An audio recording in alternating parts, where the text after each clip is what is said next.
Décès, l'artiste danois Kurt Westergaard, célèbre pour avoir dessiné une caricature du prophète Mahomet qui a provoqué des émeutes violentes dans certains pays musulmans, est décédé à l'âge de 86 ans, a annoncé sa famille aux médias danois ce dimanche 18 juillet.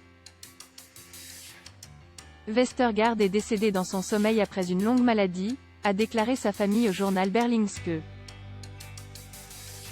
L'illustrateur est à l'origine du plus célèbre des 12 dessins publiés le 30 septembre 2005 par le quotidien conservateur danois Jyllands-Posten sous le titre « Le visage de Mahomet ».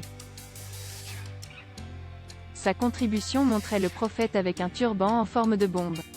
Les caricatures sont d'abord passées inaperçues, mais au bout de 15 jours, une manifestation a eu lieu à Copenhague, puis les ambassadeurs des pays musulmans au Danemark ont protesté. La suite après cette publicité caricature réimprimée par Charlie Hebdo, la colère a ensuite dégénéré avec des violences anti-danoises dans le monde musulman en février 2006, perçue au Danemark comme la plus grave crise de politique étrangère pour le pays depuis la Seconde Guerre mondiale. La violence liée aux caricatures a culminé en 2015 avec l'attentat qui a fait 12 morts à l'hebdomadaire satirique français Charlie Hebdo à Paris, qui avait réimprimé les caricatures en 2012. Westergaard travaillait au Jyllands-Posten depuis le milieu des années 1980 en tant qu'illustrateur, et selon Berlingske, le dessin en question avait déjà été imprimé une fois auparavant, sans susciter de grandes controverses.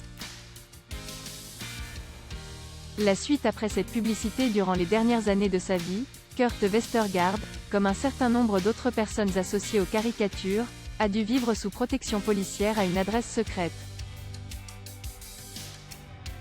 Début 2010, la police danoise a arrêté un Somalien de 28 ans armé d'un couteau dans la maison de Westergaard, qui projetait de le tuer. À voir également sur le HuffPost, une caricature de Manuel Valls. Plus vrai que nature?